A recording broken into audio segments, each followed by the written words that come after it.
জিলহজের প্রথম 10 দিন, কোরবানিদের 10 দিন আগের যে স্মৃতি, আমাদের সমাজ পারিপার্শ্বিক পুরো চিত্র যদি আমরা চিন্তা করি, আমাদের স্মৃতিতে কি ভেসে ওঠে? গরু ছাগল, ঠিক না? আর কোনো আমল কি ভেসে ওঠে? কোনো আমল ভেসে ওঠে না। ইবাদতের একটা মৌসুম রমজান মাস, আলহামদুলিল্লাহ কম বেশি কিছু আমলের কথা আমাদের সে মাসের কথা চিন্তা করলে মাথায় আসে। বাট জিলহজের প্রথম দশক চিন্তা করলে গরু ছাগল ছাড়া আমাদের মাথায় আর কিছু আসে না। তার মানে হলো এই দশক যে ইবাদতের দশক, নেকামলের দশক, তার কোনো ছিটা ফোটা, তার কোনো চিত্র, তার কোনো প্রভাব আমাদের সমাজে দেখা যায়। তাহলে ক্রাইসিসটা কি আমরা ধরতে পেরেছি? যে শয়তান আমাদেরকে ইবাদতের একটা মৌসুম থেকে দূরে সরায় রাখছে। আমাদের সমাজে যেভাবে হোক এটা হারিয়ে গেছে, এটার আলোচনা নাই, পর্যালোচনা নাই, বিবেচনা নাই, চর্চা নাই, আমল নেই। তাহলে এখন আমাদের কর্তব্য হলো এই দশকের আমল এবং চর্চা সমাজে প্রতিষ্ঠা করতে হবে ইনশাআল্লাহ। আমি নিজে তো করবই, অন্যদেরকেও করাবো। কিভাবে করাবেন? বুদ্ধি আমি শিখে দিচ্ছি ইনশাআল্লাহ। খুব সিম্পল কিছু আইডিয়া আছে, যে আইডিয়াগুলো হয়তো হেল্পফুল হবে। আপনার কাছে আরো বেটার আইডিয়া থাকতে পারে, সেগুলো আপনি শেয়ার করতে পারেন অন্যদের মাঝে। জিলহজের প্রথম দশক উপলক্ষে অনেকগুলো করণীয় আছে, অনেকগুলো করণীয় আমল আছে। আমরা সে আমলগুলোর কথা আগে একটু বলে নিই, এবং আমলগুলোর বলতে বলতে ফাঁকে ফাঁকেই আমরা কিভাবে সমাজে সেটা বিস্তার করবো সেটা আমরা বলে ফেলবো ইনশাআল্লাহ। নাম্বার 1, জিলহজের প্রথম দশকের সবচেয়ে বড় করণীয় হলো হজ করা। এই দশকে যত করার কাজ আছে এর ভিতরে সবচেয়ে বড় কাজ কোনটা? হজ করা। আল্লাহ যাদের তৌফিক দিয়েছেন তারা তো ইতিমধ্যে চলে গেছেন, অনেকে যাবেন ইনশাআল্লাহ। আমাদের জীবনে যাদের তৌফিক এখনো হয় নাই, তারা নিয়ত করি জীবনে কোনো এক বছর জিলহজের প্রথম দশকে আমি একটু হজ করবো ইনশাআল্লাহ। আল্লাহর কাছে একটু এখনই দরখাস্ত জমা দিয়ে দিব, দোয়া করব, চেষ্টা শুরু করবো যে আল্লাহ এই দশকের প্রধান আমল হজ জীবনে একবার আমাকে করায়। আমি দুনিয়া থেকে চলে যাব, তোমার ইবাদতের এই মৌসুমের প্রধান আমলটা জীবনে একবারও করবো না, তা কিভাবে হয়? একবার অন্তত যেন করতে পারি, এই তৌফিকটা আল্লাহর কাছে আমরা চেয়ে নিব ইনশাআল্লাহ। তাহলে প্রথম আমল পেয়ে গেলাম জিলহজের প্রথম দশকে, সেটা হলো কি? হজ। দ্বিতীয়, হজের পরে দ্বিতীয় সর্বোচ্চ গুরুত্বপূর্ণ আমল হলো কোরবানি করা। আলহামদুলিল্লাহ যাদের সামর্থ্য আছে তারা কোরবানি করবেন, আল্লাহ চাহেন তো, তাই না? কোরবানি কেন করবেন? নিয়তগুলো ভেজাল মুক্ত করে নেবেন, খাঁটি করে নেবেন। গোশতের জন্য, মুখ রক্ষার জন্য, চক্ষু লজ্জা থেকে বাঁচার জন্য, সমাজে মানুষ কি বলবে কোরবানি না করলে সেটার জন্য, সেই প্রশ্নের উত্তর নিজের কাছ থেকে ক্লিয়ার করে নেবেন, নিয়ে কোরবানি করবেন। তাহলে দ্বিতীয় আমল হলো কোরবানি করা এই দশকে। 3 নম্বর আমল হলো এই দশকে যেই কোনো রুটিন ভালো কাজ বিশেষ গুরুত্বের সাথে করা। 5 ওয়াক্ত নামাজ অন্য সময় গাফলতি করছেন, এই দশকে আর করবেন না। এই দশকে স্পেশাল কেয়ার করবেন যে নামাজে যাতে কোনো গাফলতি না হয়। ওয়াক্ত মতো জামাতের সাথে পুরুষরা মহিলারা ওয়াক্ত মতো আউয়াল ওয়াক্তে নামাজ পড়ে ফেলবেন। ফজর নামাজটা যাতে মিস না হয় এই দশকে কোরআন তেলাওয়াত অন্য দশকে না করলে এই দশকে একটু করার চেষ্টা করবেন। অন্য দশকে যে আমল করেন না সেটাই আর দশকে বেশি বেশি করবেন। তাহলে সাধারণ নেকামল বেশি বেশি করবেন। কারণ এই যে একটা হাদিস শুনালাম, নবী সাল্লাল্লাহু আলাইহি ওয়াসাল্লাম বলেছেন এই দশকের নেকামল আল্লাহর কাছে এত প্রিয় যে অন্য কোনো সময়ের আমলে আল্লাহ এত খুশি হন না, বান্দার এই দশকের আমলে যত খুশি হন। জিজ্ঞাসা করেছেন সাহাবীরা, হে আল্লাহর রাসূল, অন্য সময় যদি কেউ আল্লাহর রাহে জিহাদ করে সেই কাজটাও কি এই দশকের নেকামলের চাইতে প্রিয় না? জিহাদ, জীবন বাজি রাখা। নবী করিম সাল্লাল্লাহু আলাইহি ওয়াসাল্লাম বলেছেন ওয়ালাল জিহাদু ফি সাবিলিল্লাহ। এমনকি অন্য সময়ে আল্লাহর রাহে জিহাদ করলেও সেটা এই দশকে সাধারণ আমলের চাইতে বেটার না, চিন্তা করা যায়। তবে এক্সেপ্ট হলো ওই ব্যক্তি যে অন্য সময় জেহাদে বের হয়েছে, তার জীবন, তার সম্পদ সব বিলিয়ে দিয়ে আসছে, কিছু নিয়ে ফিরে আসে নাই, সে সব উজাড় করে দিছে, উৎসর্গ করে দিছে, তার কথা ভিন্ন, তার মর্যাদা সব কিছু। তাহলে এই দশকের নেকামলের মর্যাদা সম্পর্কে আমরা ধারণা পাচ্ছি। তাহলে তৃতীয় করণীয় হলো বেশি বেশি নেকামল করা। 4 নম্বর করণীয় হলো যে কোনো পাপের কাজ, গুনাহের কাজ যে কোনো সময় নিষিদ্ধ, এই দশকে বিশেষ ইবাদতের মৌসুম হওয়ার কারণে স্পেশাল কেয়ার করা যে আমি গুনাহের কাজ করব না। যেমন রমজান মাসে যে ঘুষ খায়, কোনো ঘুষখোর ড্রয়ার খুলে দেয়, দিয়া ক্লায়েন্টকে বলে এখানে রেখে দেন, রোজা আসি তো সন্ধ্যার পরে ধরবো।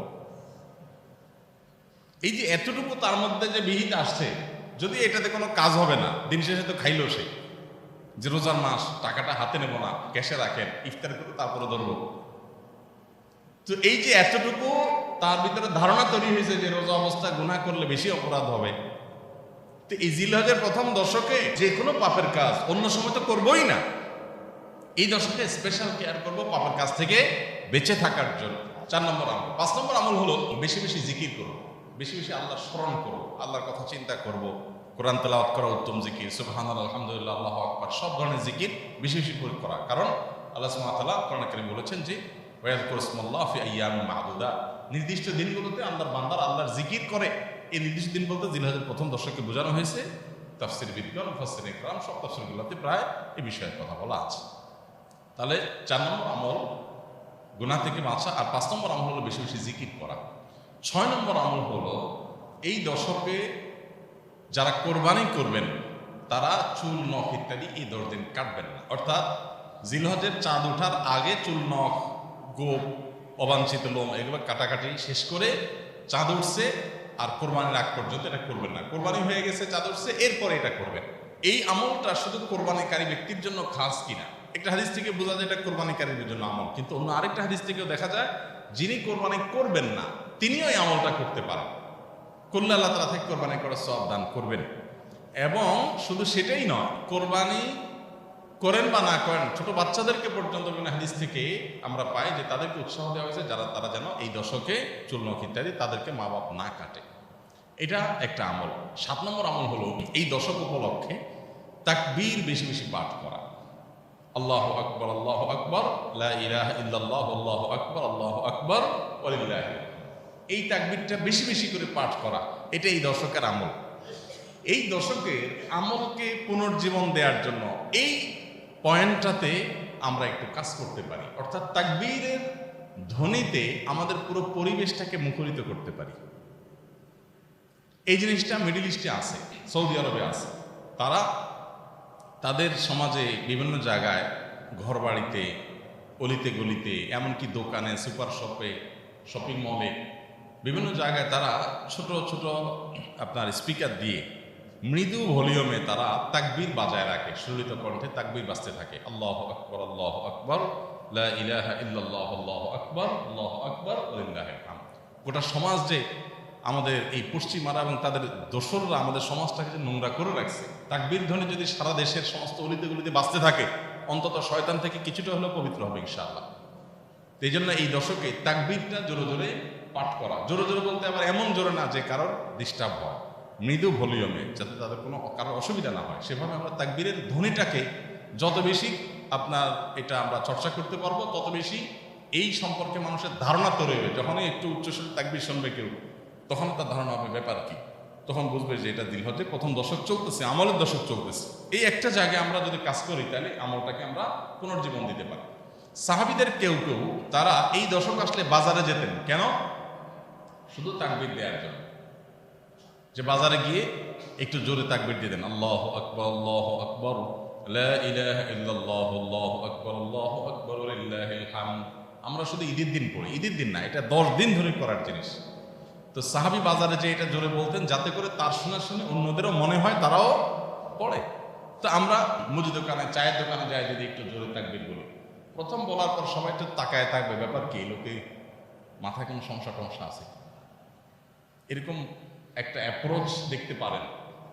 তো যেহেতু সবাই গাফেল, ওদের কাছে জিকিরটা সমস্যা মনে হয়, এই জন্য আপনি সাথে সাথে একটু ব্যাখ্যা করতে পারেন, একটু এক্সপ্লেইন করতে পারেন যে আসলে জিলহজের প্রথম দশক আসলে একটু সরবে তাকবীর পাঠ করা সুন্নাত, এটা ধারণাটা হারাই গেছে, এই জন্য আমি একটু জোরে পড়ছি।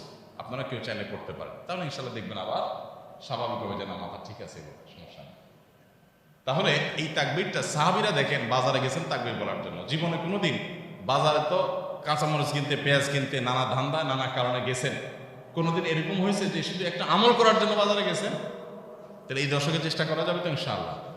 বাজারে যদি যাইতে না পারেন, অন্তত আপনার আশেপাশে থাকা মুদি দোকানে যায়, 2-3 জন কাস্টমার থাকবে, সেখানে যে একটু জোরে তাকবীর বলবেন, এরপরে ব্যাখ্যা করে দিবেন, পারা যাবে না ইনশাআল্লাহ? আর একটা কাজ তো সবাই পারবেন, সেটা কি? বাসায় ঢোকার সময় সালাম দিবেন, বিসমিল্লাহ বলবেন, সালাম দিয়ে ঢুকবেন, এবং ঢোকার পরে তাকবীর শুরু করবেন। আগে সব কথা পরে, বউয়ের সাথে আলাপ সালাপ পরে, সব আগে কি হবে? তাকবীর হবে। আল্লাহু আকবার, আল্লাহু আকবার, লা ইলাহা ইল্লাল্লাহ, আল্লাহু আকবার, আল্লাহু আকবার, ওয়ালিল্লাহিল হামদ। ছেলেটা স্কুল থেকে আসছে, মেয়েটা মাদ্রাসা থেকে আসছে, দরজাটা খুলছেন, সালাম দিল, ওয়ালাইকুম আসসালাম, এরপরে শুরু করবেন তাকবীর। আল্লাহু আকবার, আল্লাহু আকবার, লা ইলাহা ইল্লাল্লাহ, আল্লাহু আকবার, আল্লাহু আকবার, ওয়ালিল্লাহিল হামদ। ম্যাডামের সাথে দেখা করছেন, মিসেসের সাথে দেখা করছেন, বাইরে থেকে আসছেন, সালাম কালাম হয়ে গেছে, কথাবার্তা বাকিগুলো পরে আগে তাকবীর শুরু হয়ে যাবে, আল্লাহু আকবার, আল্লাহু আকবার। এইভাবে যদি আমরা করতে থাকি তখন গোটা পরিবারের মধ্যে একটা ধারণা তৈরি হবে যে একটা আমলের দশক চলছে। একটু কষ্ট হবে, কিন্তু এটা প্রতিষ্ঠা করার জন্য একটা সহজ মাধ্যম। চেষ্টা করা যাবে না ইনশাআল্লাহ? আল্লাহ আমাদেরকে তৌফিক দান করুন। 8 নম্বর হলো এই তাকবীরটাই বিশেষ সময়ে পড়া। সেটা কি? জিলহজের 9 তারিখ অর্থাৎ কোরবানিদের একদিন আগে বা ফজর থেকে নিয়ে 13 জিলহজ ঈদের তৃতীয় দিন পর্যন্ত আপনার প্রত্যেক ফরজ নামাজের পরে একবার করে তাকবীরটা পাঠ করা। নারী পুরুষ সবার জন্য এটা প্রযোজ্য। এটা হলো 8 নম্বর আমল, প্রত্যেক নামাজের পর এই কয়েকদিন। আর 9 নম্বর আমল হলো 1 থেকে 9 তারিখ পর্যন্ত এই প্রথম 9 দিন নফল রোজা রাখা। জিলহজের 1 তারিখ থেকে 9 তারিখ পর্যন্ত। এটা বিভিন্ন হাদিস দ্বারা সমর্থন পাওয়া যায় এবং মাওসুআ ফিকহিয়া কুয়েতিয়া, কুয়েত থেকে প্রকাশিত আপনার ফিকহ বিশ্বকোষে ওনারা লিখেছেন যে ইত্তেফাকাল ফুকাহা, সব ফকিহগণ একমত জিলহজের 1 থেকে 9 তারিখ পর্যন্ত এই দিনগুলোতে নফল রোজা রাখা মুস্তাহাব।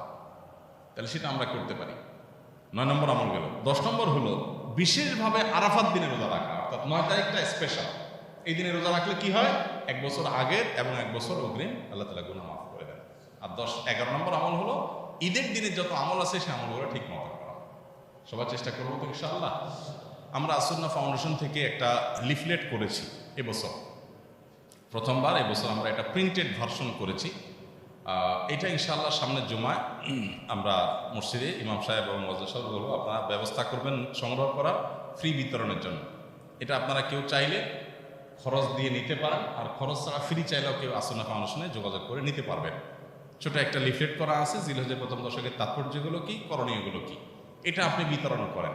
আপনি একজন আপনার সহকর্মীকে দেন, দোকানদারকে দেন, একজনকে দেন, দিয়ে বলেন যে এটা একটু ভালো করে পড়েন, পড়ে একটু আমল করেন। তাহলে আপনি যদি 100 জনকে দেন আর একজনও আমল করে, আলহামদুলিল্লাহ জিন্দা হয়ে গেল আমলটা। চেষ্টা করা যাবে তো ইনশাআল্লাহ?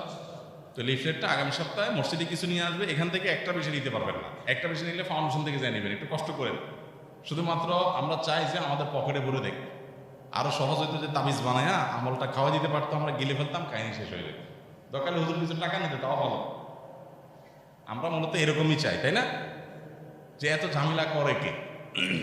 দরকার হলে হুজুর কিছু টাকা পয়সা নেক, একসাথে তাবিজ দিয়ে দেখ, খাইয়ে ফেলাই, যাতে শেষ হয়ে যায়। কষ্ট করতে রাজি না। তো লিফলেটগুলো কষ্ট করে সংগ্রহ করবেন, আর এখানে মসজিদে থাকবে মুসল্লিদেরকে দেওয়ার জন্য। আল্লাহ তাআলা আমাদের সবাইকে সমাজ থেকে হারিয়ে যাওয়া এই আমলটাকে পুনর্জীবন দেওয়ার তৌফিক দান করুন। সবাই চেষ্টা করবো তো ইনশাআল্লাহ?